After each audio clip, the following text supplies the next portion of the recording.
Here we go.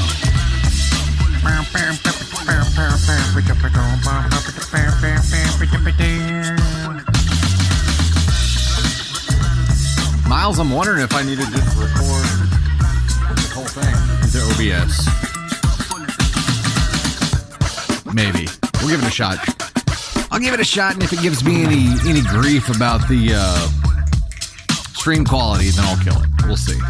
How's everybody doing today? Welcome to the stream.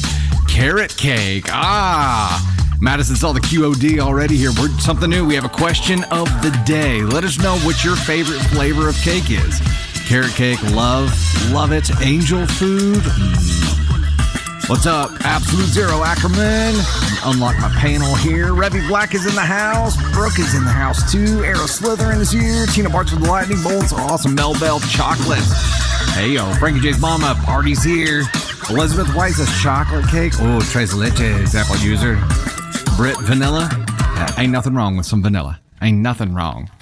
Tiaras, you did not miss it this week. Heck yeah. Misty Duke. Here in the beginning, heck yes. Good to see you here. Red Velvet, Jessica. That's good. I like some Red Velvet. Banana cake. Gina, I don't know if I've ever had banana cake. Griff subscribed and became a member of the Storm for the very first time. Welcome to the fam. Welcome to the fam. Banana cake. I'm intrigued now. Hey, Chelsea, good to see you. Victoria says lemon. Dread Zone cake. That's right. We're starting off with cake conversation here right off the rip. Apple swirls, German fudge, Melanie ice cream cake, shine walnut cake, marble, cherry chip cake. Haven't heard of that one either. Butter cake. That sounds damn good. Is that like ooey gooey butter bars? Is that what that's like, Amanda? Vanilla or nothing, Tina? Kelly says carrot cake, red velvet, cherry, pineapple upside down cake. There you go. Pistachio cake. I haven't heard of that. I mean, I know what pistachio flavor is. Love pistachio ice cream. Ooh, Air Slytherin tiramisu girl. There you go. I got myself way behind already. I got invested. I got invested in all the cake flavors. Devil dog cake, strawberry crunch. You guys have some awesome. Who's on? We're just getting started here. We're talking about the QOD today, which is what's your favorite flavor of cake? What's your favorite flavor? Your 6-year-old says rainbow cake, Samantha. That's awesome. Gina Miller subscribed and became a member of the Storm for the first time. Welcome. Let me get my music turned off here. There we go. Wow, it just got eerily quiet. It got really quiet. Like uncomfortably so. Welcome to the stream, guys. It's so good to have you here today. This is the Wednesday stream, which is a lot more interactive than our Monday streams are. Today, we're starting off with our question of the day, which is something different. We want to know what your favorite flavor of cake is. There are a lot of really interesting answers coming through here. So it's very cool. Let's see. We do have our first goal of the day set, and it is for 1.5K lightning bolts. And if we hit that, Candy Thunder, who is already here, is going to pop on and say, hey. So that is the first one we have set up. We have something different here set up too, which is the goal of the 400K likes. I may need to here. I think I have to have this other program open. Let me see if I can get this fixed real quick. You talking about the progress bar not working, Tony? Yeah. Or I'm going to try to fix it real quick. Let's see if we can get it going here. Oh, is it going to work? Is it going to work? Maybe. Let me do a test. Hey, there we go. Now we're rocking. Okay, I had to have the other program. Tickfinity is something new that I'm trying out, and I have it set up now, but I had to have it open. Didn't know that. Okay, so we are rocking along now. You'll see some new kind of notifications and your profile pictures and stuff popping up now too, which is cool. Something new and different. And again, we are shooting for 1.5K of the lightning bolts to get Candy Thunder on here. And the overall goal is 400,000 likes, which we have the little meter right up top here to show us where we are in relation to that goal as well. Be sure to tap the screen and share the live to help us get in front of more people there. Another couple of notes. Thunder and Spark episode 1 is out. And if you haven't seen it, go check it out. It is on YouTube, Spotify, Apple Podcast, all of the other podcast channels. And if you have seen it, let us know what you think. You can see the Linktree link in our bio for all of the links to everything. And a new compilation is out today as well. We have, Confetti cake, chocolate with whipped cream icing. Oh my gosh. You guys have some awesome favorite cakes. Blueberry, white cake with whipped icing. Lyra, that sounds good. Lemon or tres leches. Heather says lemon blueberry buttercream. That's a very specific one, Brandy. It sounds damn good. Is it bad that you don't like cake, Care Bear? No. I mean, people have different tastes for different things. And there are some cakes that are just, too sweet. There's a cake out there that's right for you, though. I'm certain of it. Hey, also, Candy and Tony are going to be back in the studio next week filming more content, including Candy is going to be my next podcast guest. So there's going to be another podcast with her. And we're going to have a previous podcast guest come back on as an OP to tell their very own AITA story. It is going to be wild. It is going to be different. You aren't going to want to miss that. It is going to be crazy. Hey, Gen X Brad subscribed and became a member of the Storm, and so did Brian Shep Jones. Welcome to the fam. Glad to have you as members of the Storm. We will get you an invite to the VIP group that is hosted on Facebook after the stream today, but also as a member of the Storm, you are going to be privy to the sub-only live that we'll do after this live. It'll start around 5, and we actually have a story that we might read for that today, if we can unlock it. We'll see. Also, make sure that you're following Candy Thunder and Tony Spark on TikTok. Candy Thunder is at Candy Thunder 1, the number 1, and Tony Spark is at Tony Spark _. Make sure you follow them because they're now posting some of their own content as well. Allison, thank you for joining, or actually you're here for month 2, so thank you for the resub.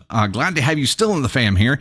And we have some new designs on DustyThunderSwag.com. Here, let me see if I can show you. I would like to show you. Let's see if I can pull this off. I think I can. There's one of them. Words are hard. One of them I'm sporting today. I actually have it on. I have that shirt on today. This is the other design that has the moon on it. The moon. I said there's a gift box in the way there. Hey-o. Heck yeah. There's some new designs on there, so be sure to check them out. And we are doing something a little bit different now. We started chopping up these stories that we use on the Wednesday live and using them as posts as well. So when you see those come up, they are going to be a little bit different because they'll be edited. So make sure that you still give them a watch and share them, please. Big Mama TS subscribed for the first time, became a member of the Storm. Welcome to the fam. Brooke still here for month 2. Awesome. Glad to have you here. Thank you guys so much.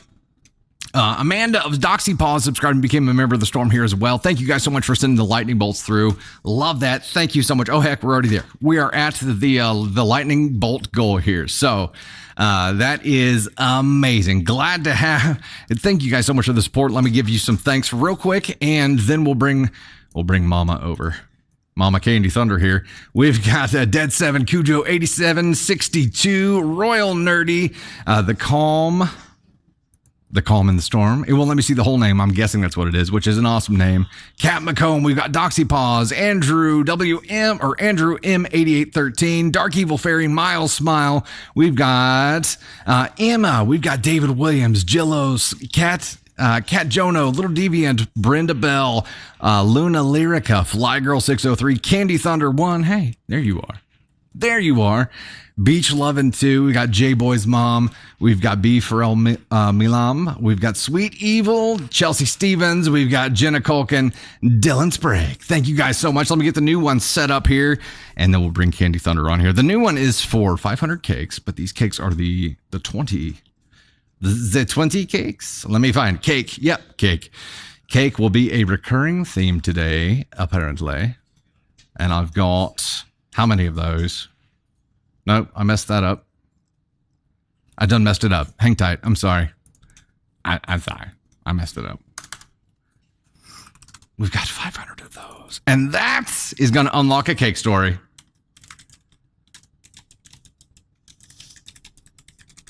I should note that 6 of the 7 stories that we have for today are follower submissions. Tony Spark, is that right?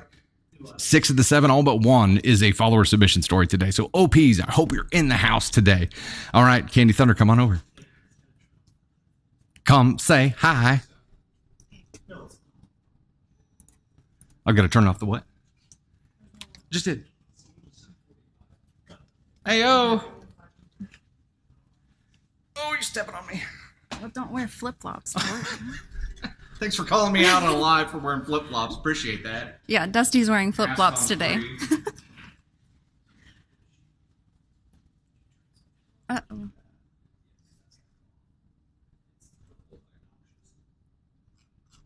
Trying to get down to the bottom of the chat, guys. He was way up at the top.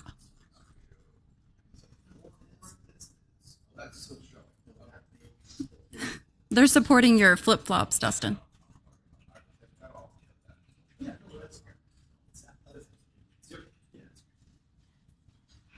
Someone said, glad you found your car. My car? Yeah. Here, let me steal this real quick. Sorry, I've got to come over here and get rid of something. Oh, thank you, Gina. I was trying to read them all, but you were way at the top. I support the thongs. Yes, guys, this is the yellow Words Are Hard t-shirt. And it's different. Yes. Because this one has the Ascon 2 planet on there, and I've got the moon. The moon. I'm not a big black t-shirt person. I don't like... We have pets, so the lint and the pet hair really show up on that. Oh, the commercials. Oh, yes, yes. And that was James. Wait, somebody said they did not support the flip-flops. I do not support the flip-flops. BC. It's hot today. It is live thunderstorms. Hey, happy birthday, Crash Cart Ronnie. That's awesome. Julio's thongs for men. The heckling by Josh is one of my favorite things about chat. Agreed. Just another photographer. Yes. Super picky about shoes. I do not wear flip-flops. They're just not my... I wear like Teva type sandals. That's Candy Thunder, Diddy. Called jandals. Flippity floppities. That's what I called them. Flippy flops. All right, I think we're ready for the first story. All right. We're going to do this, I'll guys. dive in. Bye. They're called jandals. Jandals. Yeah, I like that name. Love you. So the funny part is, this may be, I can count on one hand the number of times that I've worn flip-flops to work. And today I woke up and I'm like, it's going to be like 90 degrees. It's going to be really hot. You know what? I'm going to wear like the most comfortable, lightweight things possible. So I'm heading out and Candy Thunder's like, you're wearing flip-flops. I'm like, yeah, I know. She's like, huh. I'm like, yeah, I just wanted to be lightweight and comfortable. It's going to be hot. And I knew it was a live day. And I'm like, you know what? I'm going to be just as chill and comfortable as possible. I'm chill today. I am chill. The flops, just call them the flops. There you go. Katie, ew, kissing, ew. Yeah, it is story time. We're going to go ahead and dive into our first one. This is a follower submission. Again, all but one of our stories today are follower submissions. So OP, we hope you were in the house for this one. And if you are and want to claim your story, feel free. This one is, am I the astronaut for going no contact with my mother for what she did at my bridal appointment? So to understand the situation, you will need to hear the backstory. I have been with I have been with my now fiance since we were in high school, and we are both very close to our 30s. We were planning to get married in 2018, but I got pregnant and we postponed. I went dress shopping for that wedding and I got one, but didn't have my bridal moment. My mom did put down a payment on the first dress, which I did not ask her to do. We have decided to now go ahead with planning our wedding again, and we have set a date for next fall. We both agreed to a dark, moody, romantic vibe. I decided that a lot has changed, and I have changed in that time span since I bought my first dress, and I no longer wanted to wear it, as it also didn't fit the vibe we were going for. So I booked a bridal session to try on new dresses. The bridal shop I found from TikTok because I just absolutely fell head over heels for a black dress they were selling at their shop. I later found out the dress I wanted to go for was no longer being made, and it was not an option. But my mom and I didn't talk for a week after a big fight about the potential dress being black and not white. She called me after a week and told me she is okay with it and I can wear black if I wanted to, as if it were up to her. Now on to the nitty gritty. My mother showed up late for one. Okay, sorry. Now onto the nitty gritty. My mother showed up late for one, not any more than 10 to 15 minutes. However, I was there 15 minutes early. She had missed the discussion I had with the consultant about me, my fiance, the wedding, etc. Well, that also included the price point of the dress. Just the dress, nothing else. I felt like I compromised on my last dress and didn't want to pick another dress if it didn't make me cry. Assume that means in a good way. I had to have my bridal moment. And I have always been adamant about having a long veil, specifically cathedral length. We are set loose in the store and we all got to pick our dresses for me to try on. My mom and my mother-in-law picked out the same gown and I tried it on. I guess while I was putting it on, my mom was raving about how she just knew that was going to be my dress. Spoiler alert, it wasn't. We had gotten down to the very last dress and I put it on and instantly I could feel something was different. And when I walked out, I saw myself in it and all of the little details and I got my bridal moment. I cried like a baby and the consultant then asked if I wanted to see it with a veil. 1,000% you bet I did. She brought in two options, one significantly pricier than the other, and she asked which I wanted to try on. I wanted to try the expensive one on. Didn't know the prices until after I tried the first one. The pricey veil was $1,000 and my mom threw a fit. The longer the veil, the higher the cost, and there is only one other size longer than a cathedral, so yeah, I expected it to cost a pretty penny. And I will give it to the veil price that they are handmade and they are dyed with the fabric of my dress to make sure that there are no color discrepancies. And it also had a, how do you say, Swarovski? Is that how you say it? Swarovski? Just take the Russian V for W, which is Swarovski. Okay, you guys are going to have to help me out with that one. And also had Swarovski crystals. Swarovski? Pronounce the W. Okay, so when I said, is that right the first time with the V for the W, and you were like, yeah, you weren't really like, yeah. Okay, I'll start that line over. Oh, man. And it also had Swarovski crystals all over the veil, so the price, although high, could have been justified in my opinion.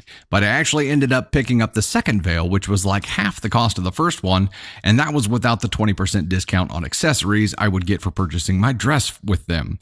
She went onto Amazon and found a cathedral veil for under $200, saying my wedding didn't need to cost so much money. I specifically cut prices elsewhere to be able to get whatever I wanted when it came to what I will be wearing on my wedding day. I kept trying to tell her I was not going to be wearing a veil from Amazon on my wedding day, not to discredit or make anyone else feel some type of way. If they do, it just ain't for me. Not to mention my dress is not a normal color. In fact, it is a combination of 3 different colors to give it its own unique coloring. 1, it would be incredibly hard to match it with something I bought online. 2, I am not comfortable spending that much money on something I cannot visibly account for the quality and the color of. 3, it is my wedding and I am the one paying for it. So my mother and I continue to argue about this veil. She thinks I'm still purchasing the $1,000 one. The $1,000 one, and we go back and forth for 5 to 10 minutes, and she just keeps putting her phone into my face saying, see, look. And I guess it finally clicks in her head that she isn't going to get her way. She picks her things up and proceeds to say something to the tune of, well, if you aren't going to listen to me, I guess I don't even know where I came or why I was invited. I'm just butchering words today. I'm going to try that whole line over again. Well, if you aren't going to listen to me, I just don't even know why I came or why I was invited. And she just left. Well, my sister came in with her, so she went to leave with her, and she got out to the car. My mom was absolutely trashing me to her new husband, telling him how I am a narcissist, saying how I am just like my dad. He has been dead for over 4 years, but everything she hated about him, she was saying I was just like him. I feel like she robbed me of my moment and my experience, and we haven't talked since. Am I the asshole? Wow. Okay. So I think the most important point of all of this is that OP is paying for her own dress. OP, are you here, by the way? Do we have OP? Do we have OP? No, we don't have OP. So the specific question on this was, am I the ascon for going no contact with my mother for what she did at my bridal appointment? So So OP is paying for all of her own stuff. That is a very important distinction. Mom just wanted to get her way here. I don't know if OP was paying for it, why was this a hill that Mom was willing to die on? Why? And then when she doesn't get her way, to take her ball and go home and to trash her on the way out to the car, comparing all the things that she hates about her to the things that she hated about her dead dad. OP's mom's ex-husband, presumably. Yeah, this is definitely an NTA. There's got to be some kind of motivating factor behind here. Okay, so Mom did put a deposit on the first dress that she ended up not keeping, right? Did OP sell that dress? I don't think so. I'm trying to make some sense of this. I don't know that there's any sense to be made, but I'm trying to make some sense of it. We'll go ahead and make the official distinction here that OP, you were NTA for going no contact here. There's obviously a lot more going on here, and you have every right to go no contact here. Diving into what specifically caused this and why is this a hill that she's willing to die on? That would be the biggest question that I would have for her is why? Like, why is this so important that you're willing to destroy our relationship over it and throw an absolute bitch fit and trash me for making a decision about something that I'm going to spend money on? Why is this it's your way or the highway thing when it has nothing to do with you? Stephanie subscribed and became a member of the storm. Welcome to the fam. Glad to have you here. Oh my gosh, look at all the cakes coming through here still. We're at 305 of 500. And thank you guys so much for sending these cakes through. I see a whole bunch of them. Lots of cake today. All of it. Care Bear, Mom is the problem for sure. It's not her wedding, not her decision. Sophia, Mom is jealous and a narcissist. Mom is ascon 1. Oof. Is that what it is? Is it jealousy? Is that what's fueling this? I know we've read a lot of stories about moms sticking their nose into weddings and trying to make that about them. Is that what's going on here? Stargazers, mother-in-law equals ascon 1. You don't talk like that about the dad in front of one of his daughters. Especially, he's passed. Julia thinks no contact is way too far. I mean, it may be salvageable here. It may be salvageable here. But I feel like this being a hill that Mom was willing to die on, and the things that she said after the fact and her reaction to not getting her way there when, I mean, of course she had input. She was invited, but input is input. It is not a final decision. And even if she were paying for things, I think my understanding of the bridal situations is that moms still get a vote. They don't get final say. They get budget say if they're paying for things. Janelle Highsmith subscribed and became a member of the storm. Welcome to the fam. Welcome. Just because they are blood doesn't mean they belong in your life. Yeah, and there was a TikTok I saw a few weeks ago that was talking about the quote that the blood is thicker than water, and the actual full quote was the blood of the coven is thicker than the water of the womb. So that was to say that the people that you choose in your life, that bond is stronger than the genetic bond that you have with people. We are achieved on the cake goal here. You guys have unlocked a cake story. Is this the one that's really funny that you were talking about? Oh, we have another one to unlock a little bit later that's supposedly hella funny. So for this one, Cujo, Willow Queen, Serenity's Turmoil, Really Nerdy, Tony Spark, of course, Care Bear, Stargazer. We've got Dead 7, Olivia and Sons, Fly on the Wall, Jillos, TLS Journey, Candy Thunder, Anastasia Smith, High Moose, Andrew M, 8813, Jenny T. We've got JB, Pam Knows XTC, Pam Knows Ecstasy. I think I get it now. We've got Valerie's and Camper. We've got Kristen Museum Girl. We've got Kathy. We've got Brown Eyed Girl. We've got Dylan Sprague, Brian Shep Jones. We've got Ian. We've got Chelsea Stevens, Chess, Cheerful Pessimist, Christine Brady. We've got Beer Today. We've got Mash Lieb and Sarcastic Asshole. Good username. Thank you guys so much for helping us get there. Thank you. This one is a cake story. We're doing it. We're doing a cake story. Let me update our goal here right quick. We've got confetti. We've got confetti going on here. Let me get it found real quick before we start throwing it. Boom, boom, boom, boom, boom. Oh, look, it went right to it. It's like I said it, and it automatically knew where to go. That's amazing.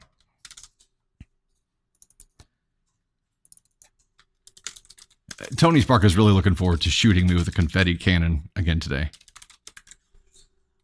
They are crazy loud. These are the loud ones still. We still have them. They're high-powered confetti cannons.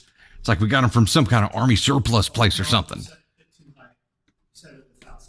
I didn't mean to set it at 1,000. I'm sorry. It's supposed to be 100.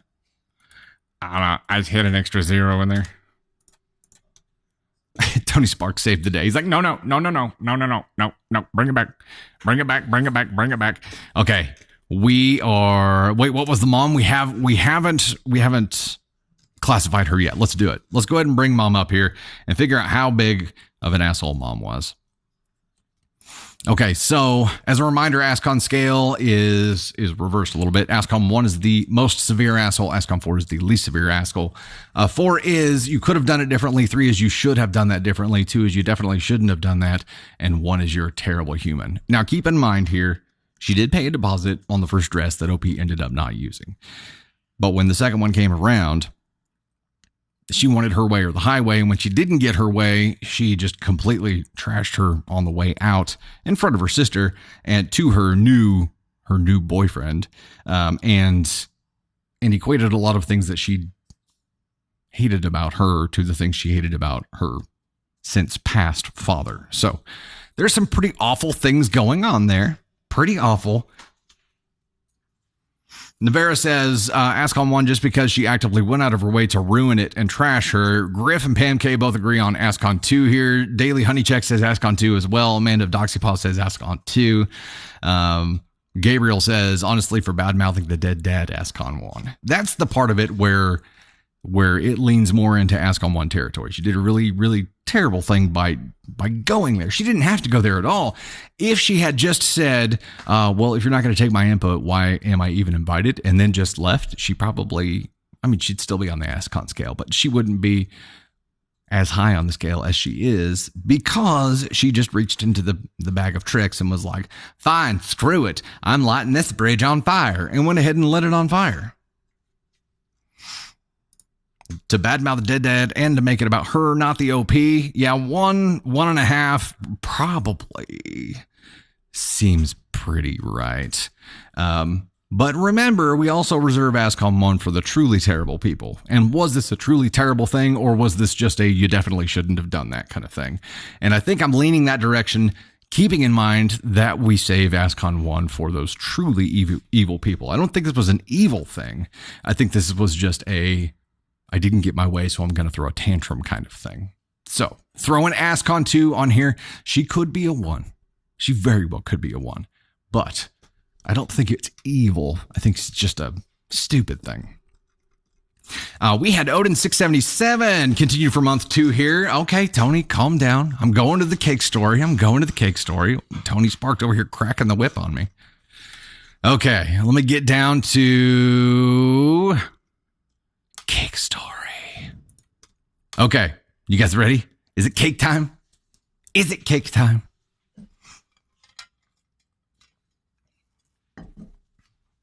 Okay, this story is from the AITA. This is not a follower submission. This one is, am I the astronaut for eating someone else's birthday cake? There better be a really good explanation here. So this happened the other week when myself and my friends, males and females ranging from 27 to 32, were celebrating my friend's birthday, Tim, at a restaurant. Next to us was another table, similar ages, no kids, judging from balloons and presents who were also celebrating a birthday.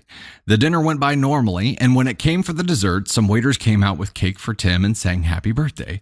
We divided up the cake and began eating. Turns out the cake wasn't for Tim and was meant for the table next to ours. The waiter came over and asked us to stop eating the cake as it wasn't for us. We laughed as we thought it was a joke. And we were halfway through it at this point. We noticed the other table staring daggers at us. We stopped eating and didn't outright apologize, but said to the other table we didn't know. Who checks to make sure someone organized this cake specifically for Tim? You're at a birthday and you see a cake, so you eat it. After dinner, the other table yelled at us in the car park, calling us assholes for eating their cake and for laughing when asked to give it back. I assumed if anyone are assholes, it's the restaurant. But what does Reddit think? Am I the asshole?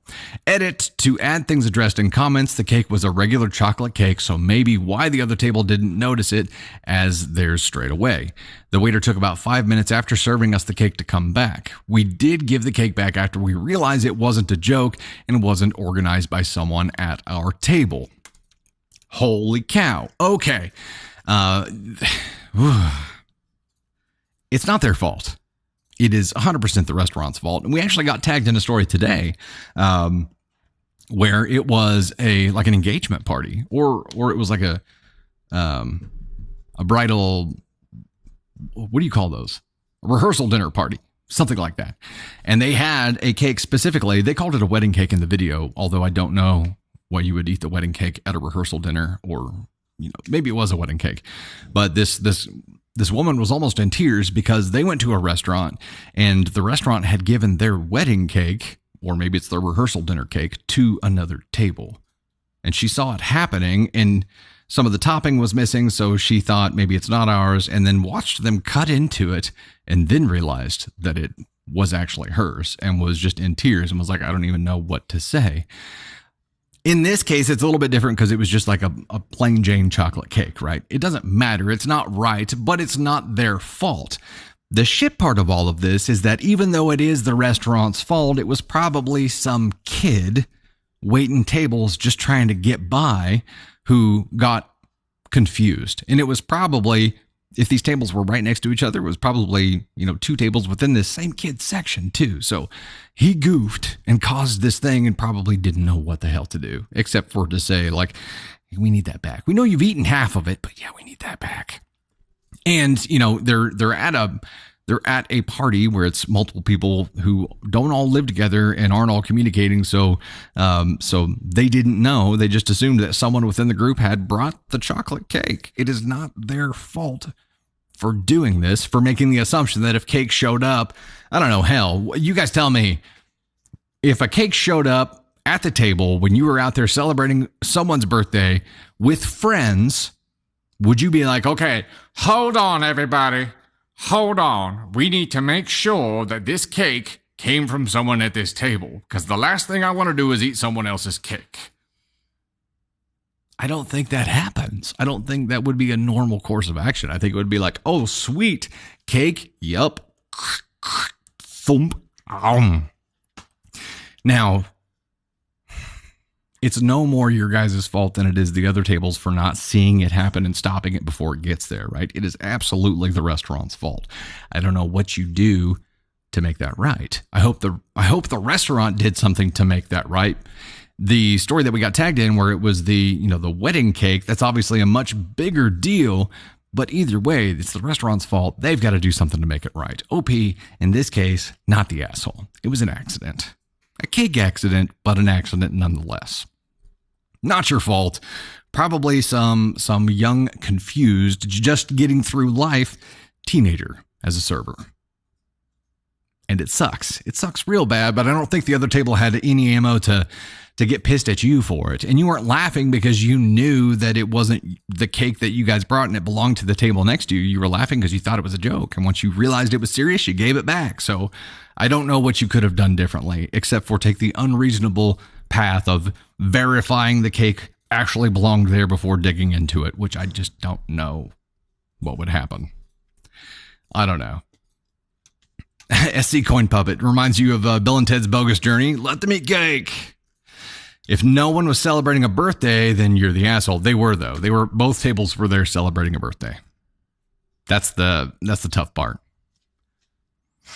Felicia095, yeah.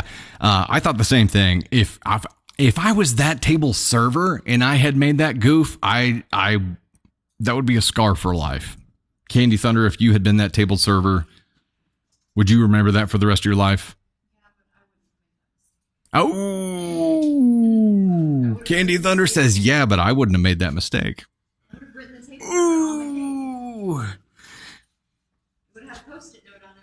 There you go. So, yeah, that makes it even more on the restaurant/server because, like Candy Thunder just said, she would have had a Post-it note on there about what table, what time, with all the information to make sure that it went to the right place. Now, if you had two similar birthday party tables show up at the same time, I can imagine that it gets a little bit more confusing. Callie Kate says, I'd clock out and never return. I'd be gone. What would you have said to the server, knowing that it's the server's fault?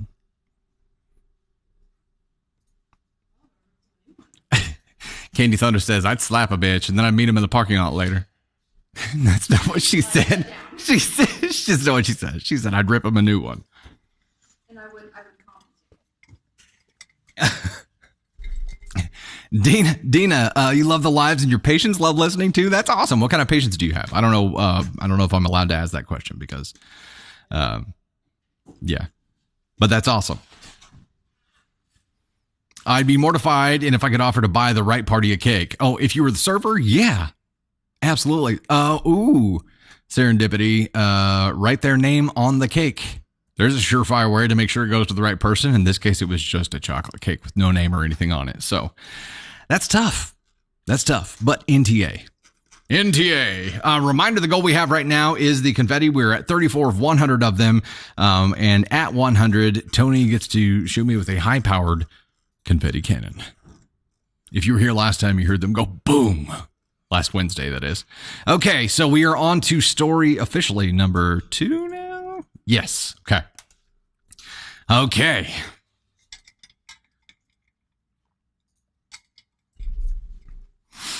Krista Museum Girl, good point. You don't serve people half-eaten food. But it was a cake that they brought, though. That's the tough part. So I imagine it's like mom's cake pan. Or maybe it was a store-bought cake. Either way, so the server had to bring it over to them half-eaten and be like, I'm so sorry. You think that server got a tip that day? Dory rocking the confetti here. Holy cow. All right, we will dive into our next story here. This is another follower submission. So, OP, if you're here, please let us know. This is, am I the astronaut for making my brother-in-law and his girlfriend sleep in a hotel parking lot? Story. Hi, my husband, 28 male, and I, 27 female, last year decided to move and now live 9 hours away from all of my family and friends. My brother-in-law, 32 male, decided he wanted to move with us. So the three of us piled into a hotel for a while until we were able to get moved into our new home. We were able to sell our old house and buy ours completely in cash. After the first 3 months, his girlfriend, 40 female, and their 2 kids, 8 and 4, moved down too. We have been letting them all stay with us until they could sell their own. They couldn't sell it and are now in foreclosure. Since our house isn't much more than 1,000 square feet, 6 people makes it very crowded, especially with kids. They put 2 holes in our walls and have not paid any rent or utilities in the last 6 months. They usually do not have much, so we help out in every way. Watching the kids, food, birthday/holiday gifts, and basic necessities for the kids. If the kids ever need anything, we make sure it's taken care of. The plan has been to send the kids to stay with their grandparents for the summer. Now living 7 hours away, they wanted as much time together as possible. So when my family said they wanted to come visit, I was overjoyed. They always want to come down. But with a family of 4 living with us, they don't impose or ever ask. So I made plans and had up to 6 people coming. I told my brother-in-law and his girlfriend they had to get out for the weekend because I needed the space. They had 3 months to prepare arrangements and did nothing. The day before my family came, my brother-in-law calls and asks if they can stay because they can't afford to go anywhere. My husband and I told them no, and we were going to have too many people in the house. They ended up sleeping in their van in a hotel parking lot for one night because his boss got him a hotel. Before his boss got him, I'll reread that line. They ended up sleeping in their van in a hotel parking lot for one night before his boss got him a hotel. They keep telling us how horrible it was, and I feel guilty since only 3 ended up coming. Am I the asshole? Okay, the original question is, am I the asshole for making my brother-in-law and his girlfriend sleep in a hotel parking lot? Okay, so let me get this right, OP. Are you in chat, by the way? OP, are you in chat? No, What have they been doing with their money? Fan Lady Country Swag says. Good question. Good question. So, OP, you've been letting them live with you, taking care of all of the needs of their children, gave them 3 months to plan. Was it 3 months? Giving them 3 months to plan for somewhere else to stay during this time, and they just did nothing. That kind of seems to be the MO here, is that they know that they need to take action on things and are just doing nothing. There was an interesting TikTok I saw earlier today about executive dysfunction, and I had to show it to Candy Thunder because she's like, that's me. But this kind of sounds like this on a much larger level. It's either they're just choosing not to do anything because someone else is taking care of it for them. But what's the alternative? Are they going to end up homeless? What's going to happen if someone isn't doing things for them there? And OP, I think this is the dangerous place for you, is that if you don't force them to start doing things themselves, you're going to be taking care of their family forever. They have no incentive right now to do anything else because you're taking care of everything. And 1,000 square foot house with 6 people. Shoot, our first house was what?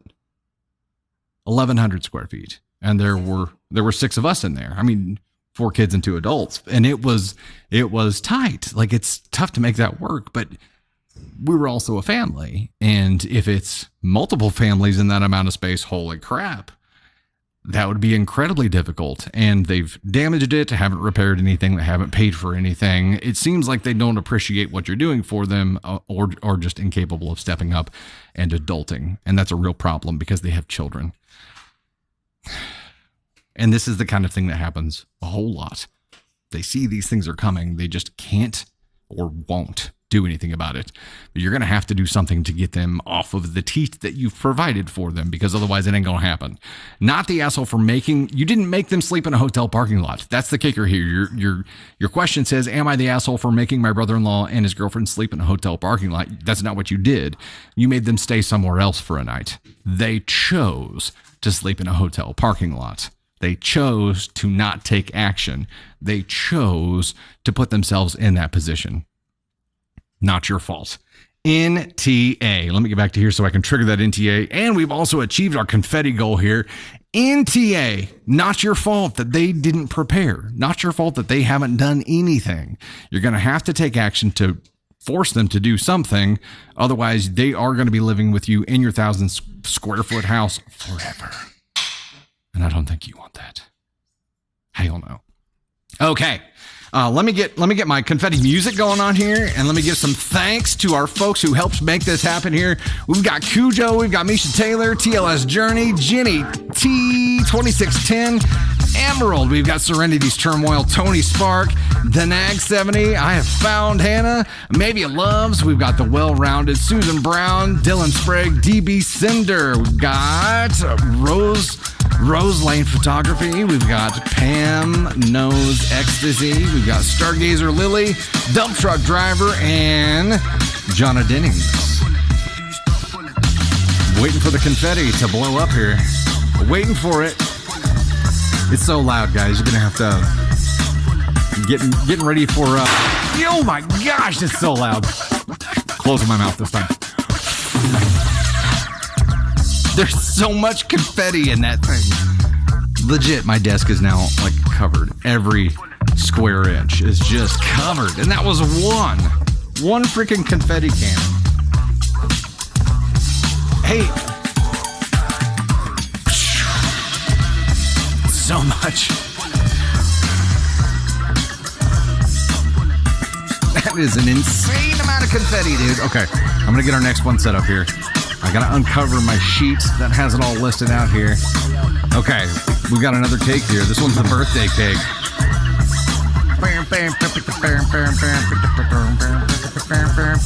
Uh-oh, where'd it go? Did they move cake up to the top on me? Because sometimes they do that.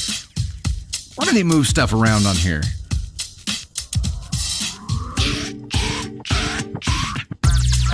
I'm looking.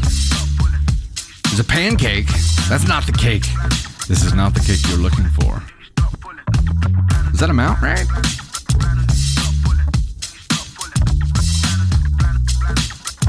I'm looking, just not finding. What have they done? Tony Spark, you want to jump on and see if you can find it? I'm just completely missing here. Not sure. So there's one. That's the other kind. Is it gone? Did they take it away? No. Surely not. Surely not. I can't hear you. I have headphones on. I cannot hear you. Unless you yell, and then I can pick you up in the mic.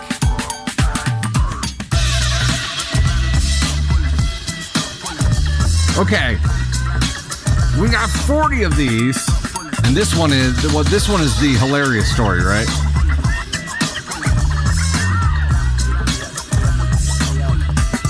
Okay, we got it. I don't know why. So they put things in a different order every time. It gets confusing. It gets confusing as hell. I also had the music blasting through my headphones. It would have been much easier if I didn't have my music on. I'm not smart enough to figure that out on my own, though. I'm not. I'm just not. Okay. So, yeah, we finished that last story. OP was NTA. That's going to be a really tough situation if you don't do something to get them to start taking care of things on their own. Also, hey, Jesse, will you hand me that air gun thing? The air gun, the black thing with the nozzle on it. Nope, to your right.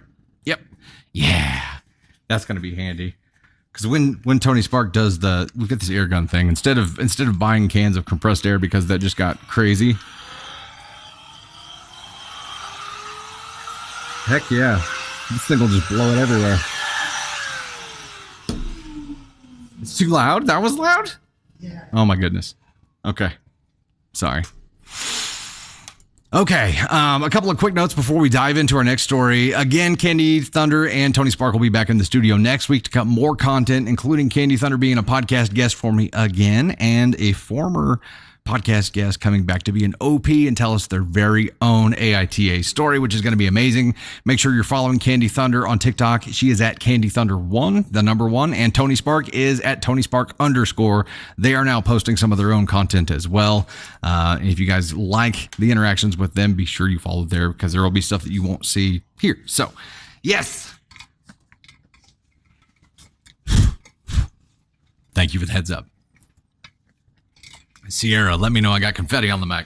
That thing really blows schmutz, yeah. Computer vacuum. There you go. Except for it's a blower, not a sucker. We'll leave that alone.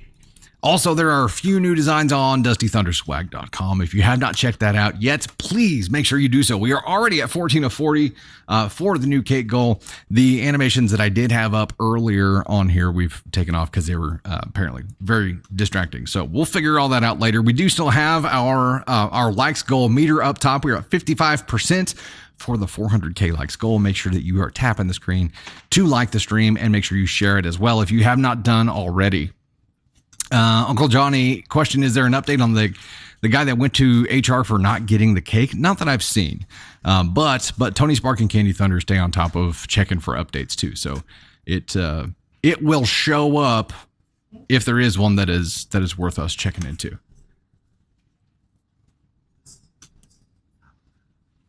Hey, oh, I thought you guys were trying to tell me something. We're thunder and spark. You're thunder and sparking over there? Got it. Okay, we have another follower submission here. This one is, am I the astronaut for not stopping or turning around when my girlfriend begged me to do so? Oh, crap. I, 22 male, am in the military. I was temporary duty for about 6 months for training. When I finished the course, I took approximately 30 days of leave to spend time with my family and my girlfriend, 20 female, who I'll call Rebecca, as well as have time to drive cross country to my next duty station. For context, me and Rebecca were together for 2 years, and I had been in the military for the entirety of our relationship. Due to having to travel and go temporary duty, I was unable to spend Valentine's Day with her in 2022. While on leave, I planned on leaving early in February to avoid a snowstorm that was supposed to hit around Valentine's Day. Rebecca asked that I stay longer since we would have to do long distance for several months and more than likely wouldn't see each other. I obliged but said I would have to leave immediately after Valentine's Day due to my father having hand surgery later that month. He agreed to drive with me to make the drive easier. She agreed and said that would be okay. On Valentine's Day, we went out to dinner and spent the night hanging out and just enjoying our time together. I still had packing to do, but decided to wake up early and take care of it in the morning. We had a great night with no issues. I told her there was a chance that I wouldn't leave due to the storm that was hitting that night, but to plan on me leaving that day. That morning, I packed up the last of my clothes and TV. After I finished, I went outside to pack them in my car and brush her car off. She woke up about this time and started getting ready for work. When she did, I came inside, said good morning, and then went and made her breakfast so she could eat while doing her makeup. I then went back outside to finish brushing her car off and warm it up. While I was doing this, she came outside annoyed and started asking what I was doing. I told her I wanted to make her morning as easy as possible. She then said, I wanted you to sit in the bathroom with me since it's our last morning. I'll read that line again. She then said, I wanted you to sit in the bathroom with me since it's our last morning. I apologized and came inside to sit with her, but she was mad and didn't want to talk to me. When it came time for her to leave for work, we said goodbye and I apologized again. She thanked me for getting her car ready and making her breakfast. We said goodbye and I said that I loved her and hoped to see her soon. I then got in my truck and went to my dad's so we could leave. The snow was bad but not undrivable. I got to my dad's, grabbed a couple of other items, and we left. After about 20 minutes, my phone started blowing up with text and phone calls from Rebecca. She was angry that I didn't stop by her work and say goodbye one last time. I was already on the highway and didn't see it reasonable to turn around due to the weather conditions and already leaving later than what me and my dad had planned. I then sat on the phone with her while driving on and off for several hours. She was begging me to stop and turn around or she was going to break up with me. I told her that I couldn't. She kept telling me that I didn't tell her I was actually going to be leaving that day and that she hated the way I left things. I continued to tell her that I was not going to turn around. She then asked me to stop and wait for her to come to where I was, which at that point was between 3 and 4 hours away. I told her that I was not going to wait and that it wasn't safe and was also a waste of gas money as she had rent and bills to pay. She then said that I made my decision and we were done. I feel as I should have communicated better, but I don't think it was safe or reasonable to stop or to turn around. So the question is, am I the asshole for not stopping or turning around when my girlfriend begged me to do so? Woof. Chelsea says I have secondhand embarrassment for her. I don't know. There's lots of NTA. Bye, Rebecca. Rebecca sounds exhausting. T. Schneider says, yeah, that's the, Candace Burnham says, controlling much? She sounds cray-cray. Courtney Malloy says, I bet it's tough knowing that your significant other would be leaving for an extended amount of time. How long was he going to be gone here? Looking back to see. Long distance for several months. And more than likely wouldn't be seeing each other. Okay, so it'd be several months. I understand, it would be tough that day, but also her story changed several times. What she wanted changed several times. And it was all spur of the moment that morning. So he was trying to do something nice. Candy Thunder's throwing the birthday cakes out here. Well, she's getting us rocking along here. It's like he was a moving target. There was no way. What'd you say? This story the story that they're trying to unlock with this is yeah. They just want to hear it.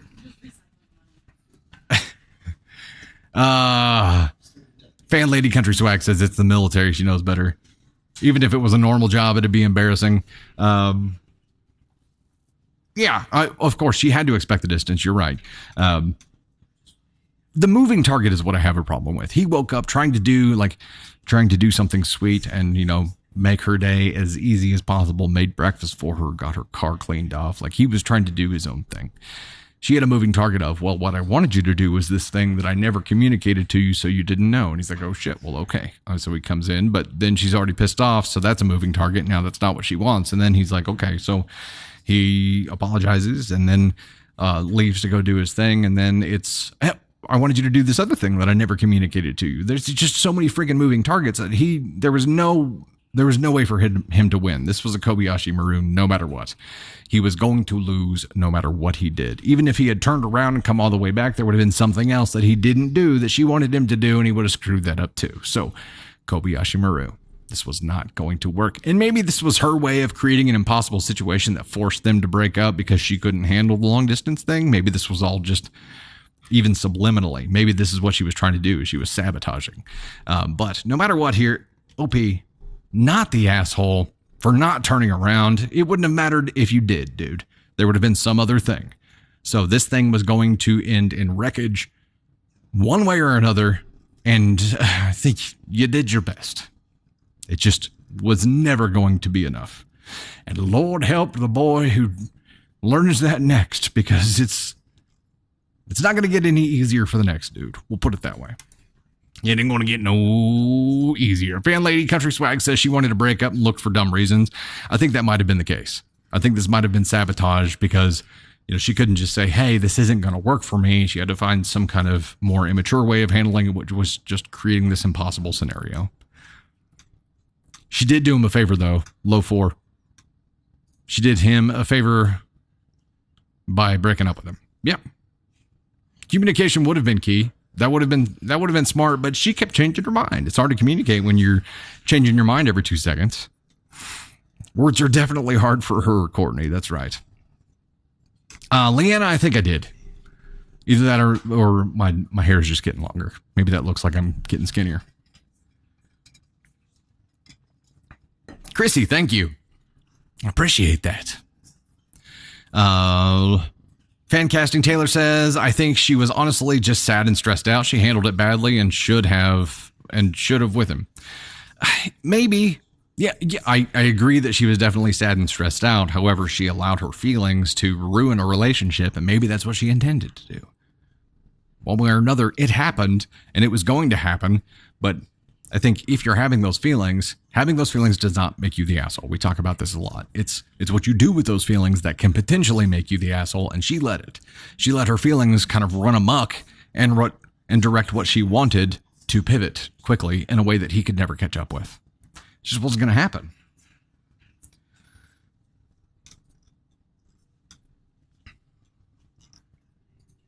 Not built for military life, T. Schneider says. Yeah, that would have been tough. It's just something you have to accept up front, right? 9 more cakes?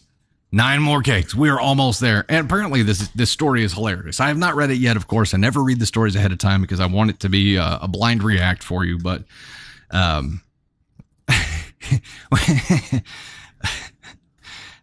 Beautiful Stranger says, let's all tap aggressively for 2 minutes. That number bar is working on my OCD. We're at 75%. So it's cooking right along here. We're in good shape.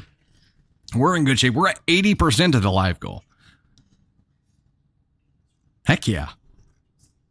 So according to TikTok, we're at 80%. My bar here is a little lagged behind.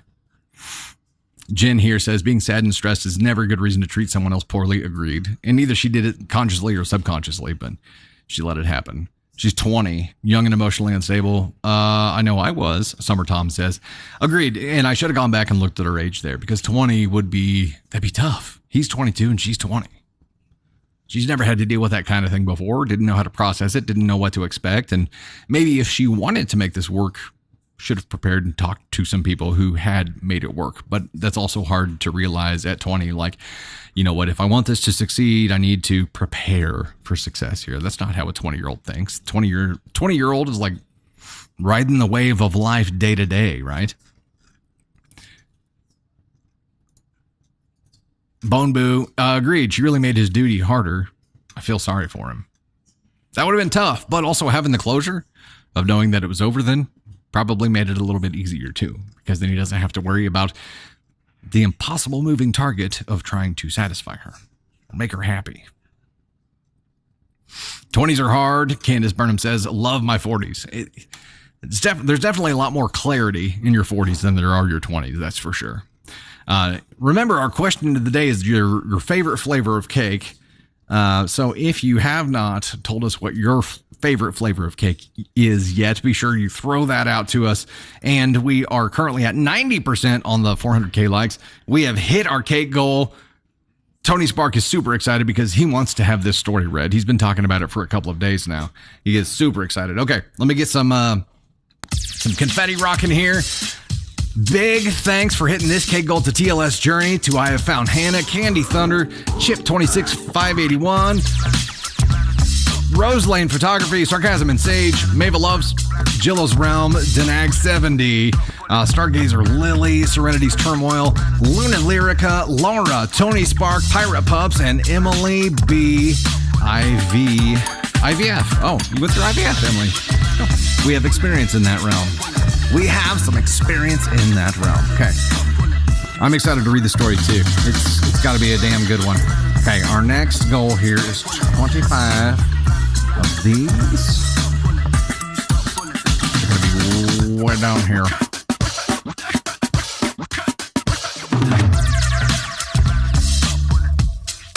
Let's hope I can find it this time. Leave that one alone, Schmutz. I can like feel your wheels turning already. I'm typing it out.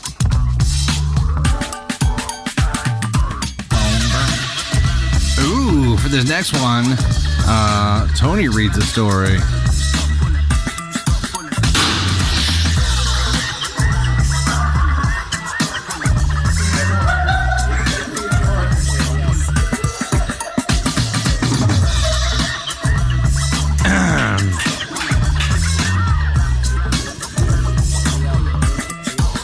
Couldn't tell if that was a confetti cannon or a Diet Coke can in the freezer. Hey-o! Wait, I don't know if you guys didn't see the Monday Night Live. Candy Thunder has a habit of leaving Diet Coke cans in the freezer and them exploding because they freeze. Yeah, that was a big boom. That was big boom. Big boom. Almond flavored cake. I love almond flavored stuff. That would be something. Oh yeah, I'm not supposed to use this. It's too loud. I get myself in trouble. Okay.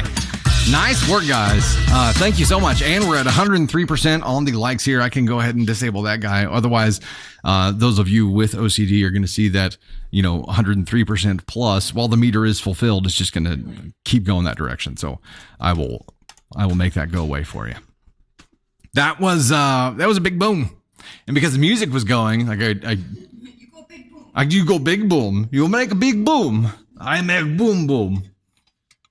That was Gru from Despicable Me.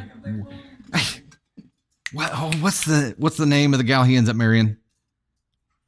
I'm drawing blanks here. Help me out, chat. In Despicable Me, Lucy. So when Lucy, when they had first met and she was getting reassigned like in Australia or something, she got on the plane and she was seeing Gru's face everywhere. She sees a baby and the baby says, I make a boom boom. That's where it came from. I said boom boom and Candy Thunder gave me the side eye. See you, Miles. I make a boom boom. My turn. Gru is one of my all-time favorite characters. Pressing buttons here that I shouldn't be pressing. Lipstick taser. That's right. Marble cake, chocolate and peppermint with mint arrow buttercream. Oof. That sounds really damn good. The Chiefs Cup. Heck yeah, this is from Simple Modern. I think it's on their swag shop though. The Chiefs.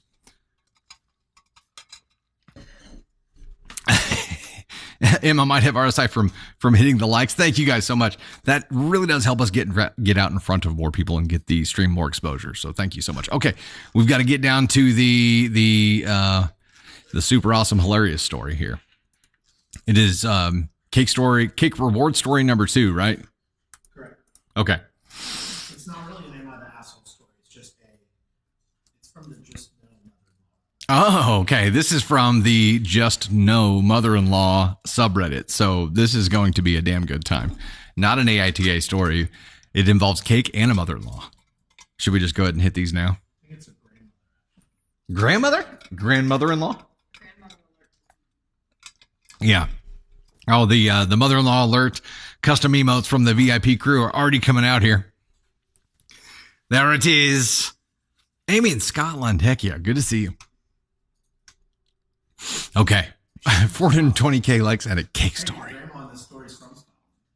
The grandma in the story's from Scotland? Yeah. Did you? Okay, here we go. Title of the story, and again, it's from Just Know Mother-in-Law, is My Grandmother Just Stole My Birthday Cake. It was my birthday on the 15th, and I spent the day at work and then went out with mates, so I didn't see my parents on the day. Usually, this isn't an issue. My parents will text me or call me on my actual birthday, but they're fine with not seeing me. This year has been a bit different, though, as my brother left the country about a couple of months ago, so 3 out of the 4 of her kids are now living halfway across the world, and my mom isn't dealing particularly well. It's mostly crap that usually I can deal with, but I miss them too, so she's getting on my tits more than usual. Getting on my tits. Okay. That's a saying. Anyway, I agreed I'd see my parents this weekend and we'd do lunch and cake to make everyone feel a bit better. I effing love carrot cake, so she made me a carrot cake birthday cake. When we came back from lunch, I did my duty and let them sing happy birthday at me and blew out the candles. We were far too full from lunch, so decided to try the cake later. About half an hour later, my grandparents turn up, uninvited. It was fine, mostly small annoying shit for my grandmother. Then my grandfather wanted to have a closer look at the new driveway my parents had put in, so we all wandered down to look at the new security gate, the cattle grid, etc., except my grandmother, who decided to wait in the house because it was too cold outside. Fair enough, but I wasn't staying with her, so I went to go look at the driveway too. They left not long after. I hung around for another half hour before getting ready to leave too. I went to get my cake and it's freaking gone. It's nowhere. The gnarly old boot stole my birthday cake. The gnarly old boot stole my birthday cake. So my mom texted my grandmother, "Did you take his birthday cake?" And she replied with, "I thought that was our share." Your share? It hasn't even been cut yet. A full cake is not your share. You didn't even ask. You just took it, you wrinkly old walnut. Wrinkly old walnut is sticking around. That's sticking around. Don't worry, I just went over and stole it back. Update. After I went and stole back my birthday cake, my grandmother texted me the next day. She texted me, "Grandmother, don't you ever sneak into my house again. I had no idea who was there. You're lucky I didn't call the police. You scared your granddad too. He almost had another heart attack. He could have died and it would have been your fault." Me, "You watched me walk around the house." Grandmother, "I don't care. Rude, rude, rude. And you stole what's his name's birthday cake. It wasn't yours. I didn't take your cake. That's lies and your mom is spreading. I spent hours making that cake for insert name. You will be replacing that cake, girl." Me, funny. The cake I took had happy birthday, my name, that's not even close to her friend's grandkid's name on it. It was also filled with holes from candles and was in a Tupperware box with my parents' last name, which is not her last name, on it. I haven't heard anything from her since. This morning, I got a text from my dad. "Dad, just a heads up, your grand is telling people you stole money from her Saturday. We're dealing with it."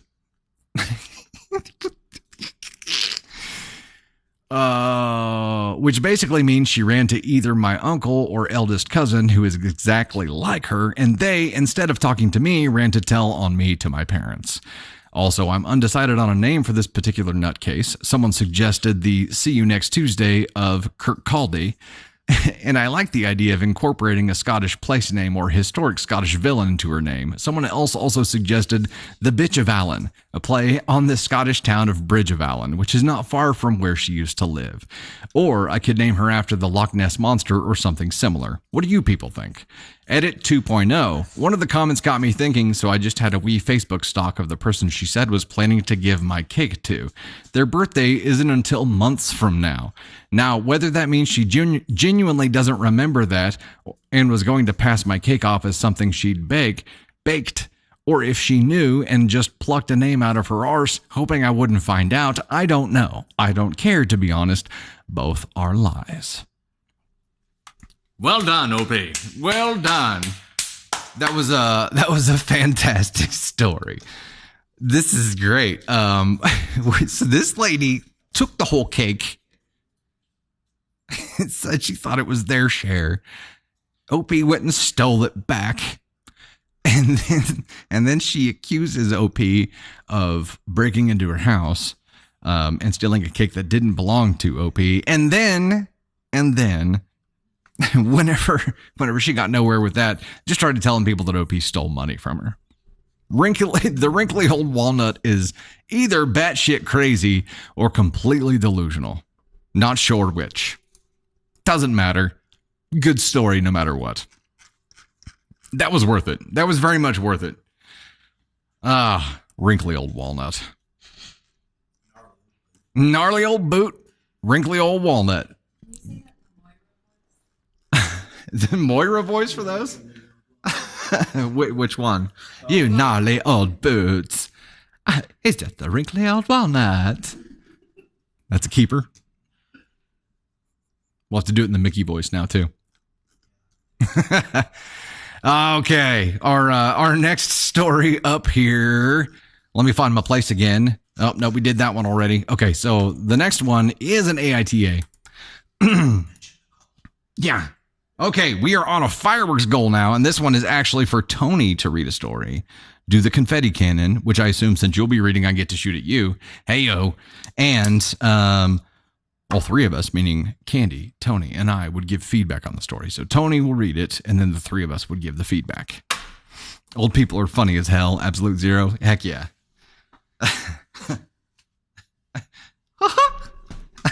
Oh, he's just a wrinkly old walnut. What was the boot one? Gnarly old. And a gnarly old boot. Take a break, Grandma. Hey, our good buddy Josh just pulled up, who you normally see tormenting me in chat, but he's just pulled up out front. So we may have to pull him. We may have to pull him on the stream here too. Oh God.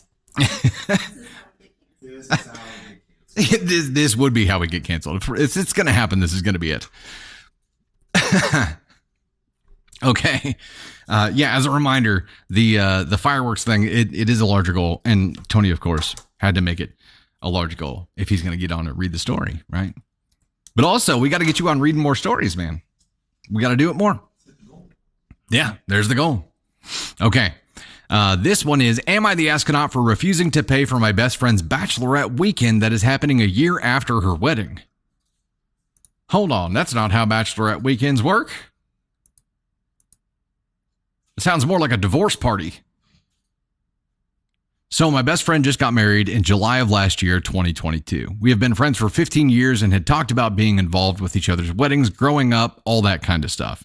Well, she got engaged and married extremely fast to her current husband. Within a year of dating, and I say fast because in May 2022, she was thinking of breaking up with him, then got engaged a month later and the wedding a month after that.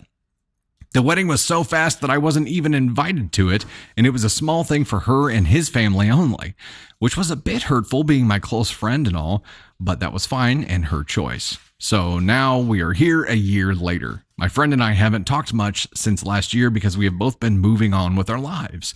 Now, one of her other friends is trying to plan a late bachelorette weekend for her with only 3 of us, me, married friend, and the girl planning it. Originally, there was supposed to be 4 going, and the plan was to split the cost between 4 of us for a hotel and things like that. Now, her friend that is planning everything asked me if I would pay half with her so that the married friend didn't have to pay for any of it as a gift to her. And I straight up said no because it isn't actually a bachelorette event, but instead, to me, just random girls' night. Back when my best friend was getting married, I offered to plan a bachelorette party, to which she told me, no, I think there just isn't enough time until the wedding. So I thought I'd give it a fair shot. So I thought I gave it a fair shot. Am I the asshole for not wanting to pay for my married friend's share, even though it's a late bachelorette for her? This is an area in which I have 0 experience or knowledge. So, thoughts? Except for in the very beginning thinking, that's not how bachelorette parties work. Like, Candy Thunder, you just said, I'm good at literally everything. Are you talking about me? He said he's so good at literally everything. I'm always in awe of him. Were you talking about me? Were you talking about me? I don't know. That's what I'm trying to find out. Oh, thank you. Printing this comment, I will have it framed, hanging in our bedroom. Doesn't mean I'm not an asshole, she said. But I'm so good at being an asshole that you're in awe of it. Right? Nope. just a blank stare. That was a sweet moment that I just completely ruined.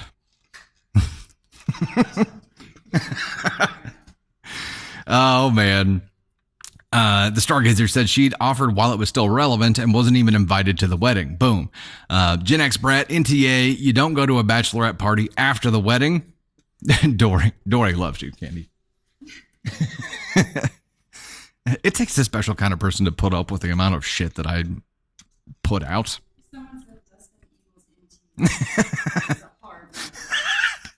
I am admittedly a floor of Ascon 3. It's Ascon 3 and up. That's it. There's only one reason that I'm so good at giving feedback to these stories. It's because it takes an asshole to know an asshole.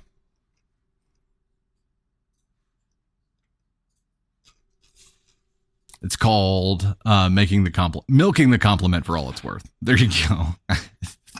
It's a girls' weekend, Rachel. I think you got it. I don't know how this whole thing started. I think that would be an interesting thing to know. And OP, for you, it would be an interesting thing to be like, how did this come up? Like a year after the fact, how all of a sudden are we like, you know what, let's do a bachelorette party? Like, whose idea was this? I'm assuming it was the other friend, not the girl who is now married. I think at this point you missed it, right? You missed the opportunity to do something like that. Even if it was, a couple of months or a month after the fact, you could probably still pull it off, but you're a year after the fact now, it's just a girls' night. It's just a girls' night. And if you wanted to pay her share to make it a gift for her as like a wedding gift, then cool, that's awesome. But they aren't even close anymore. They've just moved on in separate directions with their lives. So not the asshole here, OP. I mean, if you had wanted to do it, I'm sure she would have appreciated that, but you're not the asshole for saying no and not doing it. You have no obligation to do it. The time for what was the possibility of having a bachelorette party for her, which you did offer to plan, is well past. The statute of limitations is up on that. And now it's a year later, it's a whole new ball game. It's all different now. All of it.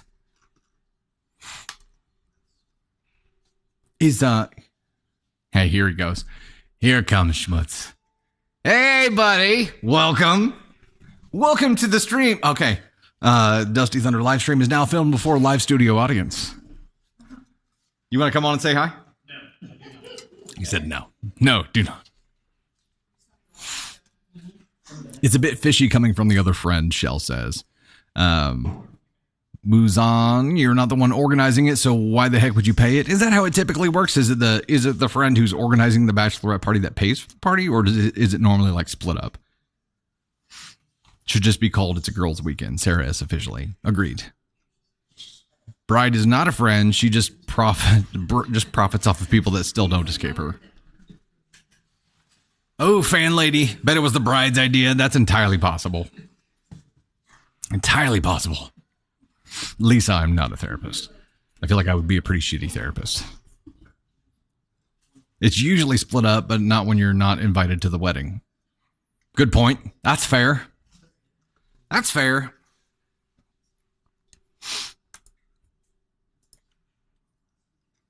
Usually the maid of honor pays for most or all of it.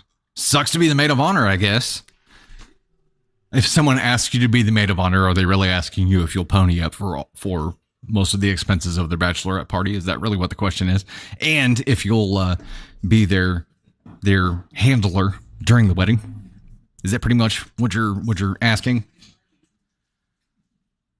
The husband planted the idea to get alone time for a while, Misty Duke says. That's entirely possible, too.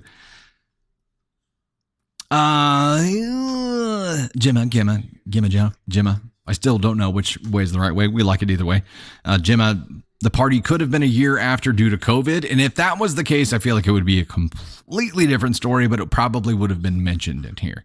Now, her best friend got married in July of last year. So July of 22. So I don't think that was a COVID delay. It would have been in, around July of 22 that the bachelorette party happened too. So it wasn't something that was in, at least where I'm at, one of the peak times. It still could have been one of the times though. Maid of honor is usually a best friend or a sister. Yeah, and it sounds like either she didn't have the maid of honor, or because it was just a small, quick ceremony and or quick turnaround, and it was just her family, his family. And Jerry Lee, oh, LOL, my mom paid for all those things. Hey, if you can get it, if you can pull that off, then go for it. Jimmy, you're never going to tell me how to say your name because I make you laugh every time I attempt to say it. Crystal, the recap is that OP has a friend who got married in July of last year. They've been friends for 15 years. She met this guy, and in May of 22 was thinking about breaking up with him, and then all of a sudden they're engaged and getting married in July. OP didn't even get invited to the wedding, but presumably because it was a quick turnaround wedding. Sarah just became a member of the Storm. Welcome to the fam. Glad to have you here. So OP's kind of hurt that she didn't get invited to the wedding, but whatever. It's a quick turnaround kind of thing. Well, a year later, another friend of the bride reaches out and says, hey, let's throw a late bachelorette party. Do you want to split cost? And she said, no, it's a year after the fact. I'm not doing that. So we're in NTA territory here. And if we didn't, no, we did. We did it, right? Just in case we didn't, we'll make it official here. We'll make it official here with the NTA. Nazi from Germany, hello. Robin, it sounds like the bride just wanted a cheap or free holiday. Sherry, you choose the maid of honor because of who they are. Doesn't mean they have money. Don't be an asshat.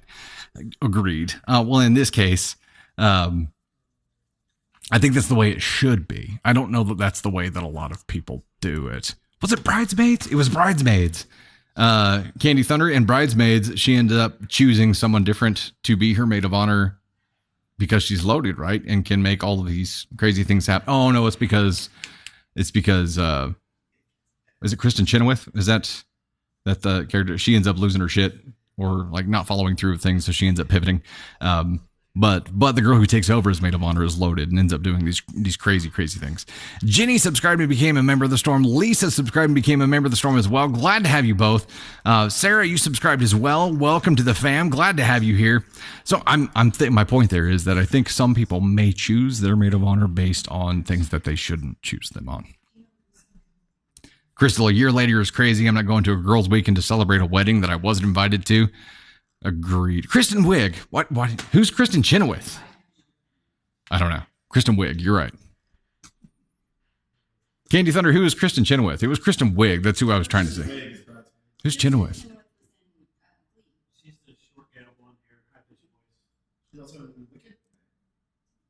Okay. She's a Broadway person. Broadway singer. Okay. Gotcha. She's in a bunch of.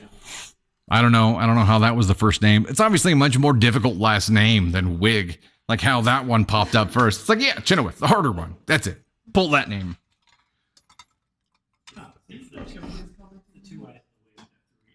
I know. Yeah, the two eyes in the wig really screw it up. It makes it much more difficult. Okay, before we bounce over to the next one, a couple of quick reminders. We are at 2 of 25 for the fireworks goal, and that one is for Tony Spark to read a story. We really want him to read a story because when he does that, I get to steal his phone and comment on the stream as him, like I did last time, and that's fun. And shoot him with confetti. But this time I will pay attention to the story. Yeah, there's confetti up on top of our ductwork and everything. It's everywhere. Okay. Yeah, we're there. And as a reminder, Candy Thunder and Tony Spark are going to be in the studio again next week to record some more content. And we have some more designs out on dustythunderswag.com. Excuse me. Okay, we're going to bounce to the next one here. This is another follower submission. Opie, if you're in chat and want to raise all the hands, that would be good. Lauren, the chat has all the answers, Dusty. Heck yeah. If I could just have chat on hand like all the time to ask questions to, if you guys help guide me through life, that would be handy. I would appreciate that. Robin subscribed and became a member of the Storm. Welcome to the fam. So we're just gonna have a live stream going 24/7 so I can ask you questions to get me through life. That work? Okay. This one is, am I the astronaut for making my best friend pay rent in a house she never lived in? I hope the body of this story explains all. This was a few years ago now, but I still think about it. My fiance and I were living in a home that had an extra bedroom in Colorado. Those who have had to deal with the housing situation in Colorado know how expensive it is, so we knew we would have to find a roommate eventually. At this point, we had been in our new home a couple of months and we were struggling to keep up with rent, utilities, etc. My best friend expressed interest in moving in with us and I was ecstatic. She lives across the country in the Midwest and I see her maybe once a year. Fast forward another month and we had planned everything. Her moving date, U-Haul that my fiance and I had helped her with, even a job interview. Literally the day before she is set to pick up the U-Haul and pack her things to leave, I texted her to see if she was doing okay and ready to leave. She responded by telling me she's backing out, she's out of money to get there, and she doesn't want to be so far from home. I couldn't believe it. I had invested so much of my time and energy to get her here, and now 2 days before moving, she doesn't think it's a good idea? Why couldn't she tell me this sooner? I was livid. I'll admit I should have waited to respond until I could calmly express my feelings or at least talk with my fiance about it, but I laid into her. I couldn't afford another month's rent without her portion, and now I'm in a position I was not prepared for. I told her that if she wanted to save our friendship, she needs to send me next month's rent or I'd cut her off then and there. She told me I was asking for her last bit of money she saved up and that I would leave her with nothing, but I told her she should have thought about that before I basically paved the way for her to get here. She did pay me. We found another roommate and we have since repaired our friendship. Now, we do live in the same city and I enjoy our time together. I will often pay for our dinners and excursions together because I still think about that period of time. Am I the asshole? Well, that's an interesting one. Amy Johnson joined the storm. Welcome to the fam. Glad to have you here. Glad. Huzzah. Welcome, new storm members, Kristen says. Thanks so much. Look at this. Okay, so the storm fam here, the VIP group, is amazing. And they're very welcoming. And once you get into the VIP group on Facebook, there are some hilarious discussions that you are definitely going to want to be a part of here. I said a part of. That's not a word. Okay, so we got a lot of ascon 3s here, which, by the way, let's pull the scale back up. A 3 is it should have been done differently. Not could have, but should have been done differently. Yeah. So here's the kicker, I think. This was a shit move, OP. It was a shit move because I'm sure that that your friend felt an immense amount of pressure from you because she could tell that you really needed this to happen. She wanted to make it happen and wanted to make it happen for her and for you, but couldn't. Just couldn't. I'm assuming she hadn't signed any kind of agreement with you or anything like that, so she was under no obligation to pay you anything. What she ended up paying you, she ended up paying because she felt bad and obviously wanted to save the friendship. So it was shit to make her do that. It probably was a shit idea to pressure your friend into coming in the first place. And looking back at it, you may be like, oh, I didn't pressure her into it. But looking over the communication that you had with her, how much desperation came through, how much pressure came through. And even those things that you said were helping her about taking care of XYZ, doing those things also comes across as pressuring her to follow through and actually do it. Like setting up the U-Haul. You're like, okay, we've got everything ready for you. All you got to do is this. And now she's like, well, I don't have a choice anymore. Like, I have to do this. And when it's that big of a decision and that big of a move, you have to make it their decision. Got to make it their decision. And that's tough. So even though you had good intentions there, the desperation that you had and the fact that you needed her there caused enough pressure, even if it was subliminal, that putting your friend in that position was an asshole move. Now, you try to make up for it now. That's the kicker. And that's the tough part for me is that now you try to pick up the tab whenever you can to make up for that time. I guess the question is, do you communicate that? Do you communicate now whenever you pick up the tab and try to make up for it? You're like, hey, I feel really bad. I feel like I was the asshole then, and I'm trying to make up for it. If you communicate that, I think that probably wipes a lot of the slate clean. If you don't, and she doesn't know why you're doing that and doesn't know that you have remorse for that and doesn't know that you're trying to remove the red from your ledger, I think you might still live there. Although you may be wiping it out on your own, you're not wiping it out with your friend. And you need to. You need to communicate that to your friend. Chelsea Hill subscribed and became a member of the Storm. Welcome to the fam. Chicago clarinet guy, a verbal contract isn't binding. Agree.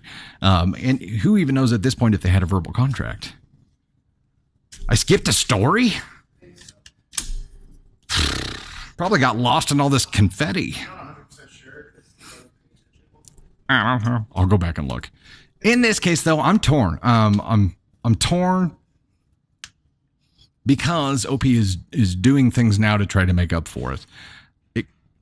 The situation back then, if that's the question, okay. If the specific question is, am I the asshole for making my best friend pay rent in a house she never lived in, then I guess we'll answer that specific question. And I think you guys are spot on here with the ascon 3. I think 3, it should have been done differently, is a thing. Or it might even be a 2. But I think the cool part about ascon ratings is that they can change over time. So while you were a 3 in that situation, holistically, if you have been making up for it since then, you may not be one at all anymore. It all, in my book, teeters on whether or not you have conveyed this to your friend, that you have regret, you have remorse, and you're trying to make up for it because you regret what you did. And Blakely, you make a good point there. Shouldn't have purchased a house they couldn't afford in the first place. If it's month 2 and they're already like, we're not going to make it, this was probably a poor decision. And if you knew that you were going to be in this decision or in this situation in the first place, trying to secure a roommate before getting into this house was probably the smart play, not after the fact, because that also increases the desperation and the pressure that you ended up putting on your friend to come fill that void. Joy, you make a good point there. Well, the friend must not feel bad about it. She stayed friends with OP, but the friend also ponied up and paid her that month's rent for a place that she never lived in to try to save their friendship. So she obviously values the friendship. KB, you can submit a story at on our website at dusty-thunder.com. One of the top buttons there on the homepage is a submit story to take you to a submit story form. You can submit it directly on there. You can also submit on the subreddit, which is the Dusty Thunder subreddit, r/Dusty Thunder. So I see the camera here, and I see my buddy Josh's face right underneath it. It's like this is the goal, to just sit there and mess with me while filming. Hey, buddy. Hey, buddy. You sure you don't want to come over here and say hi? I do not. Come talk about RVs? No. But we did schedule a podcast. Heyo. My buddy Josh will be a podcast guest next month. You guys get to meet him in person. And then all of these statements and comments and shit giving that you see in chat will make sense. All of it. The live was flagged? Oh no. It always says that? When you join, it always says that some comments are flagged. Oh, it says that some comments are flagged, blah, blah, blah, blah. Okay. Yeah, we've heard about that a couple times. As long as you guys are still seeing us, and we're still sitting at over 1,000 viewers right now, so I think we're okay. We're at 2:25 on fireworks right now for Tony Spark to read the story. Just as an update there, we surpassed our goal of 400K likes. I don't even know what we're at right now. What are we at? Can I seize it? Will it show me where we're at? 463. Holy cow, guys. We're approaching 500 here. Oh my goodness. How many things am I drinking? I've got a water cup here. I've got a Jot Coffee Chiefs cup here. I've got a Monster tea sitting behind all that I'm not actively drinking during the stream. That was from earlier. Sask Farmer, thank you so much. Appreciate that. Looks like a bot or a troll. Gemma. I'm going to say it both ways every time now, just because it makes you laugh. Gemma. Did we determine Candy Thunder last time we were talking whether it was Gemma or Gemma? Gemma. Okay, it's Gemma. She thinks it's funny that I can't get it right. Last story, Laura Rose was the AITA for making my best friend pay rent in a house she never lived in. That's where we were at. Were you saying something? Yeah. Well, yeah, I don't know, if someone who already has that name pronounces it. Yeah, it was the Agents of Marvel. Or Agents of S.H.I.E.L.D., yeah. Gemma and Fitz, yeah. Yeah, we loved, Gemma was on our list of baby names back in the day. Because we absolutely loved and fell in love with the name when we saw Gemma and Fitz on Agents of S.H.I.E.L.D.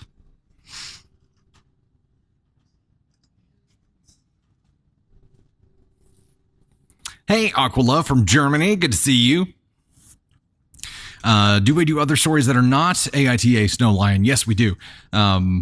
So most of them are AITA, but we've read one today that was from Just Know Mother-in-Law. We read some that are from Best of Redditor updates. We read some from a lot of different areas. It doesn't have to be AITA for sure.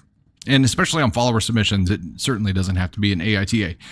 So Tony thinks I might have skipped 5. Yep, sure did. Just skipped right over it. Shoot, I thought I was further along than I was. What'd you say? I know you numbered it, and it's because of the cake unlocked stories that I scrolled all the way down for. When I came back up, I got myself confused. Oh, okay. KTKD said I had an old classmate named Gemma, but it was pronounced Hema. Well, now I'm even more confused. User 8310, that's sure is my life in a nutshell. Words are hard, man. It's my life in a nutshell, too. This is one of the new designs we have at Dusty Thunder Swag. Brenda Corona became a member of the Storm family. Welcome. Welcome. I think there was another one there. Chelsea Hill became a member. Amy Johnson became a member as well. If I missed you before, I got you now. I got you, boo. Okay, we'll go back and read story 5 that I had missed the first time. This one is another follower submission, and it is, am I the astronaut for attending my ex-husband's wedding? Ooh, I mean, there are a lot of directions this can go. I hope it went the spiciest of spicy. At the time, I was a 36-year-old female. Ex-husband was 36-year-old male. We had been divorced for more than 10 years, and we had built a friendship to co-parent our 2 children, 17 and 16 at the time. Obviously, we both moved on to new relationships. I introduced him to his new wife-to-be. Well, isn't that mighty big of you? Initially, I was supposed to be part of the wedding, but after their engagement, the wife that I introduced him to became jealous and attempted to keep us from even having a friendship. I was not uninvited from the wedding, but I was removed from the wedding party, which did not bother me. It was her special day. I was happy to be there for them. Right before their wedding, I found out that I was pregnant. I wasn't saying anything as I was in the first trimester. I didn't want to take away from their day. I went to their wedding with my new partner and my sister, which was okayed by both the bride and the groom prior to our attending. We were not going to stay after the ceremony. We intended to leave, but we were begged by the maid of honor to stay. We were told that there would be an open bar until 9 p.m. So here comes the drama. In an attempt to try to get other people to stay as well, we went ahead and decided to stay. My sister and my husband partook of the open bar. We were outside taking a break from the festivities, getting some fresh air. My sister was talking to some other mutual friends and wedding guests, and being drunk, she told the other guest that I was pregnant. Oh, shit. The groom / my ex-husband overheard this. I told him I'm sorry, I didn't mean to make any kind of announcement during his wedding, and we had intended to leave. My ex-husband got irate, being belligerent, pulled me to the side by my arm and said, "We can't have a baby, and I just got married." To which I said, "It's obviously not your baby." Holy shit. Oh no. The bride overheard the groom telling me this. All hell broke loose. Apparently, I ruined their wedding and put a damper on their day. I don't feel like I'm the asshole. I apologize profusely for the actions of my drunk sister, who was only drunk because we were begged to stay. I did get a bit snippy with the wife about how her husband's issues are her problem now, and I'm not part of it.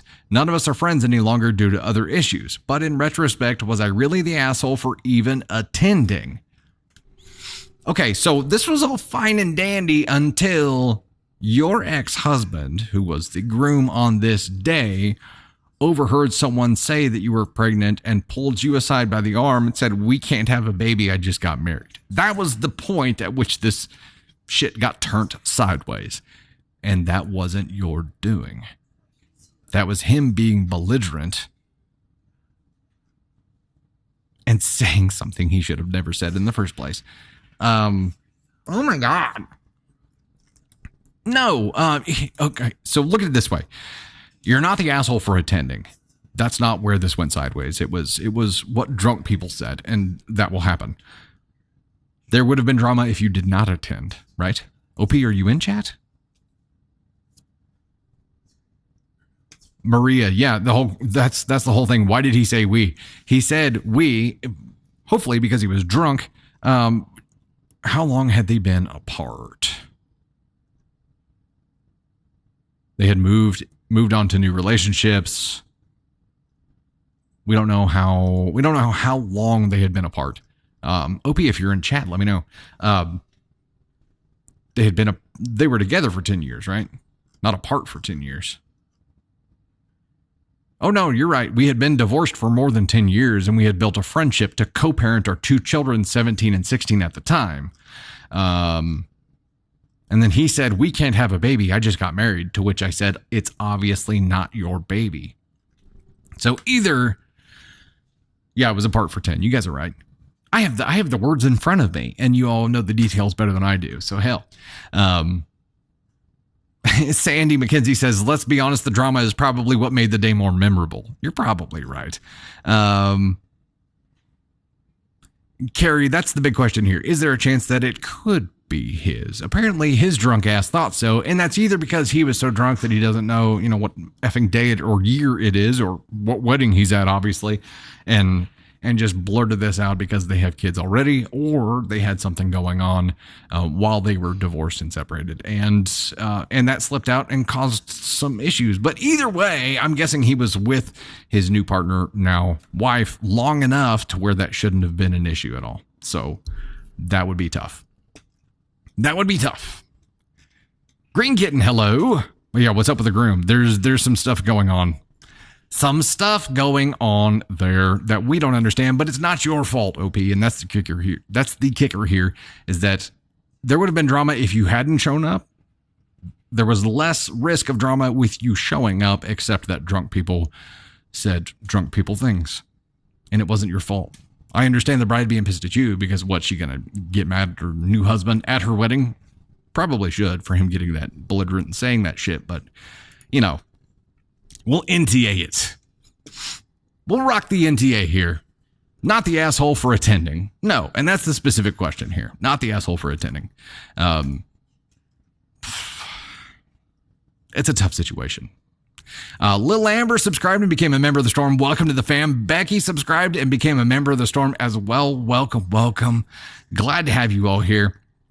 And I have been way behind on gift thanks here. So as you guys are sending gifts through, thank you so much. I appreciate it. I'm trying not to get too wrapped up in it, but we do have a minute here. So let me give some thanks here. Krisha, thank you so much for the rose. Katie with the mic. Krista Museum Girl with the hand wave. Thank you so much. Sam with the love you. Mia Mooses with the little crown. Emmy Lou with the cake. Anne-Marie Yeats with the cake as well. Don Sully, thank you for the heart me. Allie with the Anemo slime. That's a new one. Allie Craig with the roses. Thank you so much for that. Chasing Butterflies with the heart me. Amy with the roses. We've got Miss Dirty South with the big love. I had to say it like that. Miss Dirty South. Catherine Rose Ponter with the Tiny Diny. Miss Dirty South there as well. Sarah Bro with the Heart Me as well. Amy with the roses. Catherine with the Heart Me. Miss Dirty South with another Heart Me there. Coldeth Curtin with the roses as well. Chelsea with the Heart Me. Kristen with another hand wave there. Amber with the roses. Robin with the heart. Bree with the roses. That autistic nurse with the hand heart. Sarah with the lightning bolt. Amanda Marie with the rose. Violet with the Heart Me. Bree with the rose. Thank you guys so much. Appreciate that. You know what? Tony Spark is actually an auctioneer, and that's something we haven't discussed before. So he reading these gift things off would actually be a damn good thing to use as a gift, a goal celebration, right? Candy Thunder likes the idea. Yes. Josh likes the idea as well. Just remember who sets the gift goals. So sure, we'll do it.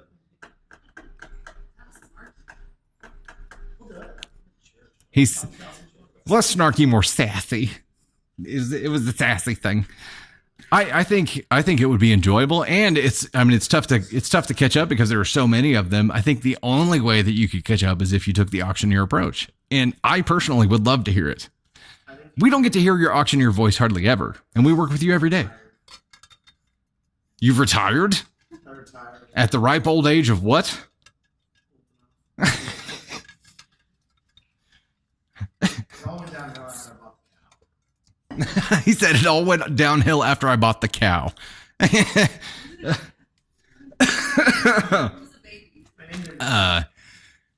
Jen says, when you have an auctioneer skill set, you got to use it when you can. I agree. I just want to be able to hear it.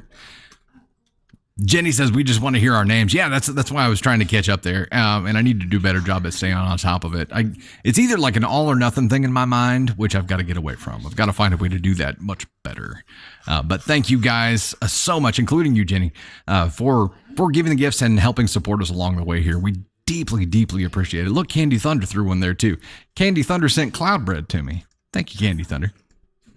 Psychic Love Delphina with the roses as well. Amy Johnson with the finger heart and the heart me. Mava Loves with the star. Cat with the rose. Mava Loves with I scrolled over it with the marvelous confetti there too. Chantel with the cat paws. Thank you guys so much. Much love to you all. Leslie Fior with the rose. Laura Evans with the balloons. Hannah with the marvelous confetti. Appreciate that so much. Emmy Lou with the lollipop, Shaz with the lightning bolts, Brittany Nolan with the TikTok, and Kat with the rose. Thank you so much. Okay. So now I've got to find my place again.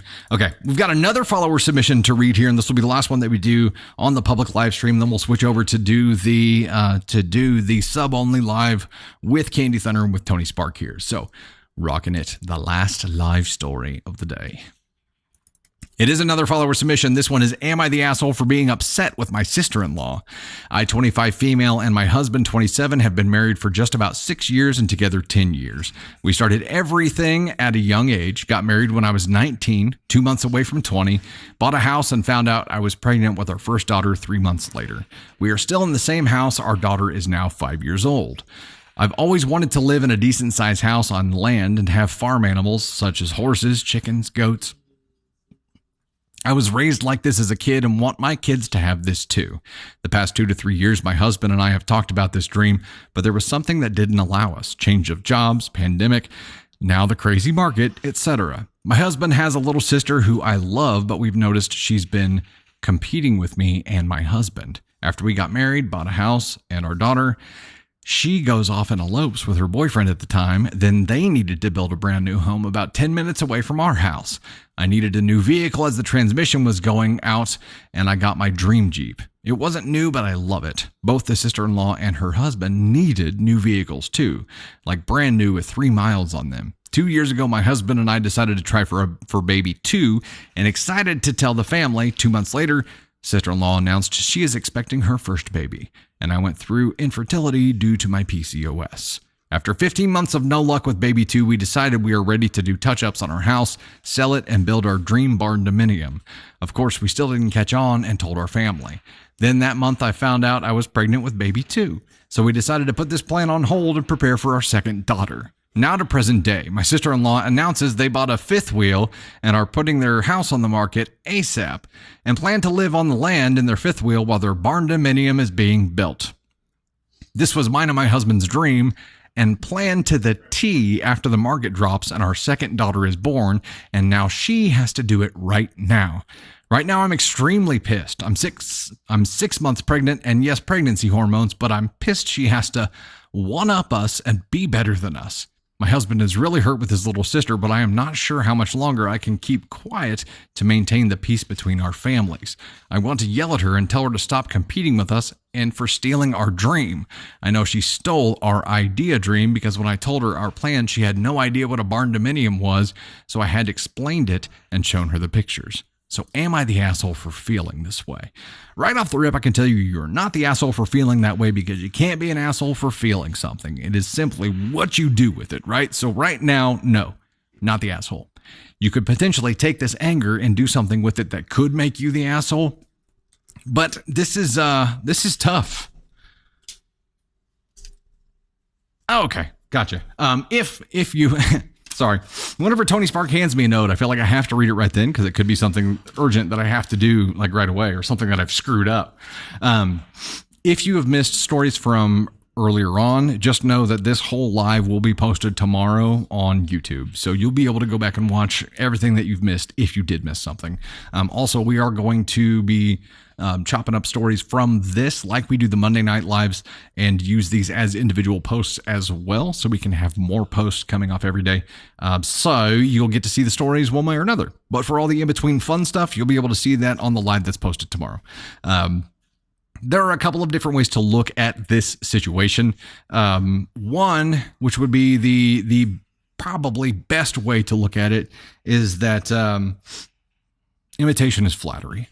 And it could be that your ideas are just so damn fantastic that when you tell them, these people who have no original ideas of their own are like, damn, that's a really good idea. I want to do that. And now you're an influencer, whether you know it or not. And you can just be flattered. You can be happy. The other way to look at it is, yes, they are stealing these things from you by taking them and doing them in some cases before you, even though it's like your dream to a T. And I think you're just going to have to accept that some people don't have original ideas. They don't have original thoughts. They can't come up with this kind of shit on their own, so they have to copy other people. Just be flattered that they chose to copy you. And yes, it can be frustrating.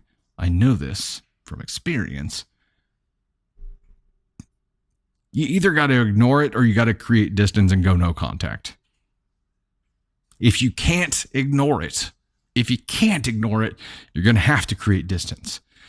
It's really tough to take the high road in this case and just be flattered and ignore it and be like, yeah, that's cool. It's cool that they're following our lead, that we're able to influence them and they love our ideas and blah, blah, blah, blah, blah. It's really easy to get mad about this and to feel like they're stealing things from you. Here's the deal, though.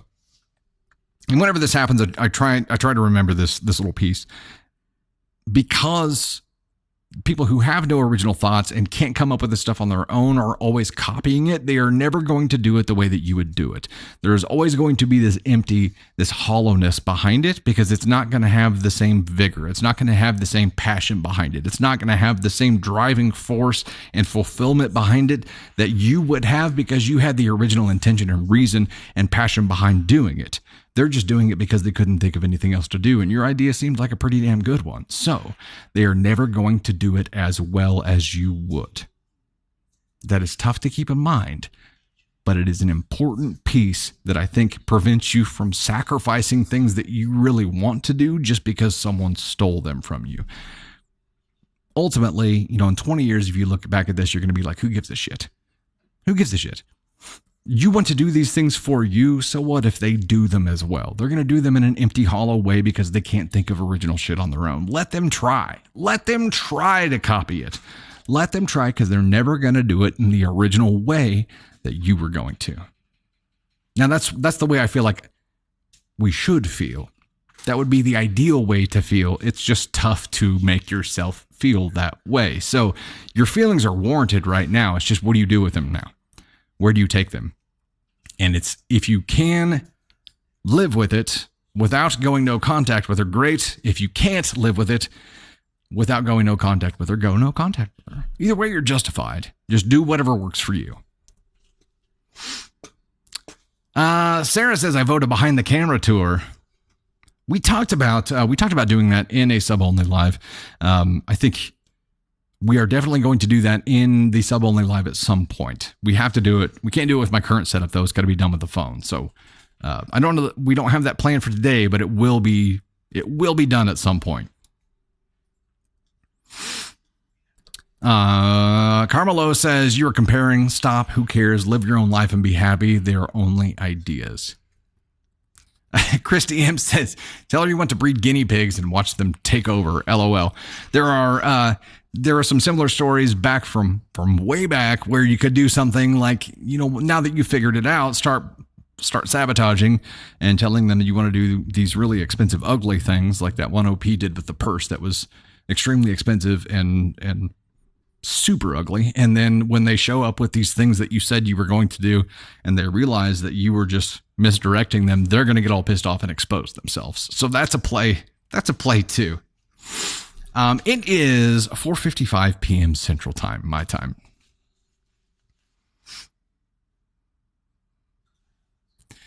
Jay, I get it. Jay says, if I had a plan and someone did it, I'd laugh at them. Who cares? Lots of people copy people. Agreed. I think a lot of people, though, who it's like their dream plans and they put a lot of effort and passion behind it. When someone close to you copies that plan, it's tough. It's tougher to swallow that way. And if you have the ability to not take it personally, great. A lot of people don't. You could take the petty route here. There's Books, Coffee, Tea with the Teddy Roosevelt. Comparison is the thief of joy.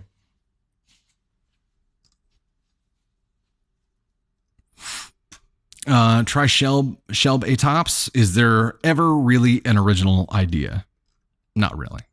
I mean, it all comes from influences from somewhere, right? So, yeah, you remember that too. However, if you're telling family plans and then all of a sudden someone in that family is doing those exact plans every single effing time you tell those plans, it would get annoying. Miss Page Ann's sister-in-law will claim that OP copied them. That's entirely possible. Entirely possible. Amy, give her horrible ideas on interior design for her barn dominium. There you go. Yeah, there is a petty approach here. Hazel Love, yeah, I understand people are constantly copying, but it's annoying when someone in your circle is copying. Yes. And it's either you create that emotional separation or you create that physical separation. So right now, let me get back to Intia here. Oh, maybe if I can get it to work. Just a lot of transitions at the moment. Right now, not the asshole. You can't be the asshole for feeling that way. You haven't decided what you're going to do with it yet. Just know that you have a lot of options in front of you and take the time to process and choose the thing that you really want to do with it. You have a lot of options available, from no contact to petty to just ignoring it or being flattered by it. But just know that, what you're feeling is valid and you're not an asshole for feeling that way. It's just, where do you go with it now? Candy Thunder makes a good point here, but we have an entire influencer culture that is based on copying what someone else is doing. True. And in this case, OP, it's like you're an accidental influencer. And there are people out there who, make a living by giving ideas to other people. And, the flip side of that is that you create a consumer culture where a lot of people are looking for those ideas wherever or everywhere. So, if your sister-in-law is someone who seeks that influence and needs that influence, then you're the one providing it, which is a flattering sign for you. It means that you've got great ideas. Casey Blevins, there you go. It's hard for someone to get your goat if they don't know where it's tied. You gotta read that one with a little bit of a southern drawl, right? It's hard for someone to get your goat if they don't know where it's tied. Beer today showing up here. She better let this go or ascon behavior will ensue. One way or another. Although, if you take the petty route, you could have some fun with it. Just saying. I'm not advocating for that. I'm just saying there's some petty options available. You know, we were thinking about breeding fainting goats. That's what you ought to say. And then you just go over there once a day and like play an air horn. Watch them all go foomp. Okay, we're going to go ahead and in the public live and start switching over for the sub-only live for you VIPs. So VIPs, be looking out for the notification here shortly. We're going to switch camera lenses. We'll get the scene set up over here, and we'll be ready to rock and roll here in probably about 5 minutes. So hang tight. We will see you all soon. Everybody else, thank you so much for hanging out with us today. To close us out here, Alejandra Rojas, thank you so much for the roses. Justine with the heart me. Brooke with the 25 roses and the heart me after that. Sarah bro with the roses as well. Alyssa, thank you for the roses. Angela with all kinds of roses in the birthday cake. Bonita with the rose. Dorky with the perfume. Thank you. Luce with the heart me. Angela with the birthday cake. Thank you so much. Coldeth Curtin, Jenny, Coldeth as well. Candy Thunder sending some love my way. Hey, thanks, Tater. Appreciate that. Jenny, Blue Easter, A Flower, Angela Mastery. We've got Hannah in there as well. Jenny, thank you so much. Jenny joined and became a member of the Storm as well. So welcome to the fam, Jenny. You'll be part of that sub-only live that we start here shortly. So we'll have that rocking here in about 5 minutes. Thank you guys so much for hanging out with us today. Y'all are amazing. Y'all ended up with 514.5 thousand likes today. Nice work. Heck yeah. Y'all have a wonderful evening, and we will see you on the next live.